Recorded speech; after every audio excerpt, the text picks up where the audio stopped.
जब हम रोड पे घसीटे जा रहे थे तो छोड़ के बीजेपी को देश में जितनी भी पार्टियां हैं वो हमारे साथ में थी, हमारे दर्द को समझ पा रही थी, हमारे आंसुओं को समझ पा रही थी। मैं बहुत प्राउड फील कर रही हूँ कि मैं एक ऐसी पार्टी में, एक ऐसी विचारधारा में हूँ जो महिलाओं के साथ हो रहा अन्याय और उनके साथ बुरे बर्ताव के खिलाफ खड़ी है।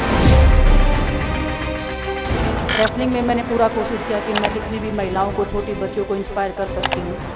मैं चाहती तो मैं जंतर मंतर पे रेसलिंग छोड़ सकती थी और सभी लोग भी मान रहे थे, पूरा देश इस चीज़ को विश्वास कर रहा था, क्योंकि बीजेपी आईटी सेल ने उस चीज़ को साबित करने की कोशिश की थी कि हम चले हुए कारतूस हैं, हम ख़त्म हो गए हैं, हम पॉलिटिक्स कर रहे हैं। जो आज बीजेपी की आईटी सेल बोल रही है कि इनका मकसद तो सिर्फ राजनीति करना था, हमने तो उनको लेटर भेजा था, वो जब भी नहीं आए। हमने तो बीजेपी के जो सांसद थी, जितनी भी महिला सांसद थी, उनके घर पे लेटर दिया था, वो फिर भी उन बच्चियों के साथ नहीं खड़े हो पाए। तो देश की बेटियों की जो आवाज़ उठाई उसका भुगतान हम कर रहे हैं, लेकिन ये चीज़ हमें पता लगी कि जो अत्याचार बेटियों पे हुआ जंतर मंतर पे, उसके साथ सिर्फ बीजेपी पार्टी खड़ी हुई और सभी पार्टी हमारे साथ खड़ी थी। सबसे पहले तो मैं पूरे देशवासियों का बहुत बहुत धन्यवाद कहना चाहती हूँ, आप मीडिया पर्सन्स का भी, क्योंकि आप लोग ही हम लोगों को इतना through out the journey wrestling में आपने सपोर्ट किया है। तो मैं उम्मीद करती हूँ कि मैं आपकी उम्मीदों पे खरा उतरूँ बिल्कुल। और कांग्रेस पार्टी का मैं बहुत बहुत धन्यवाद करती हूँ, क्योंकि जब बोलते हैं ना कि बुरे टाइम में पता लगता है कि अपना कौन है। जब हम रोड पे घसीटे जा रहे थे तो छोड़ के बीजेपी को देश में जितनी भी पार्टियां हैं वो हमारे साथ में थी, हमारे दर्द को समझ पा रही थी, हमारे आंसुओं को समझ पा रही थी। मैं बहुत प्राउड फील कर रही हूँ कि मैं एक ऐसी पार्टी में, एक ऐसी विचारधारा में हूँ जो महिलाओं के साथ हो रहा अन्याय और उनके साथ बुरे बर्ताव के खिलाफ खड़ी है। वो लड़ाई लड़ने के तैयार है, सड़क से लेकर संसद तक। और मैं विश्वास दिलाती हूँ पूरे देशवासियों को कि जो मेहनत, जो लगन से हमने रेसलिंग में काम किया है, हम चाहते हैं कि देश के हर एक नागरिक को जो दर्द, जो तकलीफ़ हमने झेली है, खासकर महिलाओं के लिए, हर एक उस महिला के साथ में हम खड़े हैं जो अपने आप को लाचार, अपने आप को बेबस समझती है। रेसलिंग में मैंने पूरा कोशिश किया कि मैं जितनी भी महिलाओं को, छोटी बच्चियों को इंस्पायर कर सकती हूँ। मैं चाहती तो मैं जंतर मंतर पे रेसलिंग छोड़ सकती थी और सभी लोग भी मान रहे थे, पूरा देश इस चीज़ को विश्वास कर रहा था, क्योंकि बीजेपी आईटी सेल ने उस चीज़ को साबित करने की कोशिश की थी कि हम चले हुए कारतूस हैं, हम ख़त्म हो गए हैं, हम पॉलिटिक्स कर रहे हैं। उन्होंने बोला मैं नेशनल नहीं खेलना चाहती, मैंने नेशनल चैम्पियनशिप खेला। उन्होंने बोला ये ट्रायल्स दे के नहीं जाना चाहते, मैंने ट्रायल्स भी दिया। उन्होंने बोला कि ओलंपिक्स लेवल तक नहीं जाना चाहते, मैं ओलंपिक्स में गई, मैं फाइनल्स में गई। अनफॉर्चुनेटली परमात्मा को कोई और चीज़ मंजूर होगी। एक चीज़ मुझे पता है कि जब मेहनत आप करते हो तो ज़रूरी नहीं कि आपको उसी दिशा में मिले, कई बार दूसरी चीज़ों में भी आपको वो फल मिल जाता है। और परमात्मा ने मुझे मेरे देश के लोगों की सेवा करने का जो मौका दिया है, वो मैं मानती हूँ कि उससे बड़ा पुण्य का काम कोई नहीं हो सकता है। मेरे लिए बहुत प्राउड की बात है, बहुत एक मैं नई पारी की शुरुआत कर रही हूँ आज से। मैं चाहती हूँ कि जो हमने फेस किया एज ए खिलाड़ी होने के नाते, उन सब खिलाड़ियों को वो चीज़ ना फेस करनी पड़े। हम उनकी लड़ाई में साथ हैं। शायद उनको आज हिम्मत मिले कि जो पार्टियां पावर में रहती हैं शायद वो साथ में नहीं खड़ी हों, लेकिन उनके बहन भाई हैं जो उनके साथ में खड़े हैं। और हमें पता है स्पोर्ट्स में कितना गलत होता आया है, नहीं बोल पाते हैं खिलाड़ी।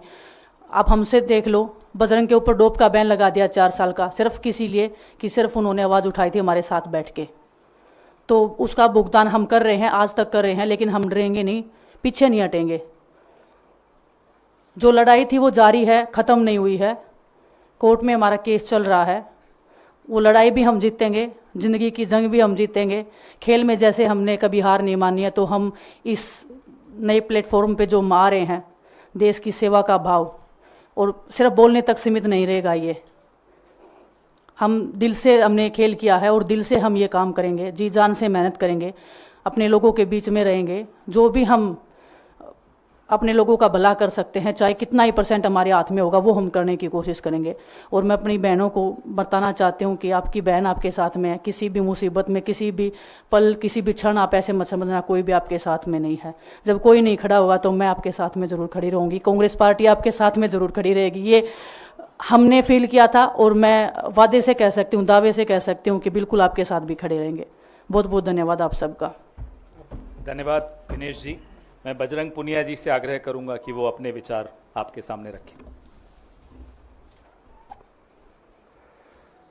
सभी को नमस्कार। और मैं धन्यवाद दूंगा केसी जी का, हरियाणा के प्रभारी हमारे दीपक बावरिया जी का, अध्यक्ष हमारे उदयभान जी का, पवन खेड़ा जी का और विनीत पुनिया जी का, और जितने भी कांग्रेस के हमारे लीडर हैं उन सब का, कि हमें विनेश ने बताया कि बुरे समय में हमारे साथ खड़े हुए। जो आज बीजेपी की IT सेल बोल रही है कि इनका मकसद तो सिर्फ राजनीति करना था, हमने तो उनको लेटर भेजा था, वो जब भी नहीं आए। हमने तो बीजेपी के जो सांसद थी, जितनी भी महिला सांसद थी, उनके घर पे लेटर दिया था, वो फिर भी उन बच्चियों के साथ नहीं खड़े हो पाए। कांग्रेस पार्टी तो बिना कुछ हमने इनको बताया ये वहाँ पे हमारे साथ खड़े हुए। तो देश की बेटियों की जो आवाज़ उठाई उसका भुगतान हम कर रहे हैं। लेकिन ये चीज़ हमें पता लगी कि जो अत्याचार बेटियों पे हुआ जंतर मंतर पे, उसके साथ सिर्फ बीजेपी पार्टी खड़ी हुई और सभी पार्टी हमारे साथ खड़ी थी। और जो भी आज हम इस पे कांग्रेस पार्टी में आए हैं, मैं धन्यवाद देता हूं सभी का। हम अपनी पूरी मेहनत, जितनी हमने कुश्ती में मेहनत की है, जितनी हमें किसान आंदोलन में मेहनत करी है, जितना अग्निपथ योजना के टाइम पे मेहनत करी है और बेटियों के आंदोलन में मेहनत करी है, ऐसे ही मेहनत करेंगे और कांग्रेस पार्टी को भी मजबूत करेंगे और देश को भी मजबूत करेंगे। और ग्राउंड पे रह के काम करेंगे। जैसे रेसलिंग में बचपन से 7-8 साल की उम्र में लगे थे, जब ये पता नहीं था कि हम ओलंपिक मेडल जीतेंगे, लेकिन धीरे धीरे आगे बढ़ते गए, मेहनत करते गए और वो मुकाम हमें मिला, क्योंकि ओलंपिक से बड़ा कोई भी प्लेटफॉर्म नहीं होता। और जिस दिन विनेश फाइनल में गई, उस दिन पूरा देश जोश में था, पूरा जश्न हुआ। लेकिन अगले दिन जो घटना हुई, पूरा देश दुखी था। लेकिन कुछ IT सेल थी जो पूरा देश में जश्न मना रही थी। तो ये देश के लिए बड़े दुख की बात है। और पूरे देश को सोचना चाहिए कि आप किन लोगों को सपोर्ट कर रहे हैं। जो देश में खिलाड़ियों के साथ, महिलाओं के साथ, किसानों के साथ, जवानों के साथ जो अत्याचार कर रहे हैं, आप उन लोगों को सपोर्ट कर रहे हैं। तो मैं यही बोलूँगा कि हम मिलके मजबूती से लड़ेंगे और जो संघर्ष की लड़ाई उसमें हम हमेशा कांग्रेस के साथ खड़े रहेंगे। और जो विनेश ने बोला कि हम हर जो महिला, जो बेटियां, देश की बेटियां हैं जिनके साथ अत्याचार होता है, हम उनकी आवाज़ हमेशा उठाते रहेंगे। सभी का धन्यवाद।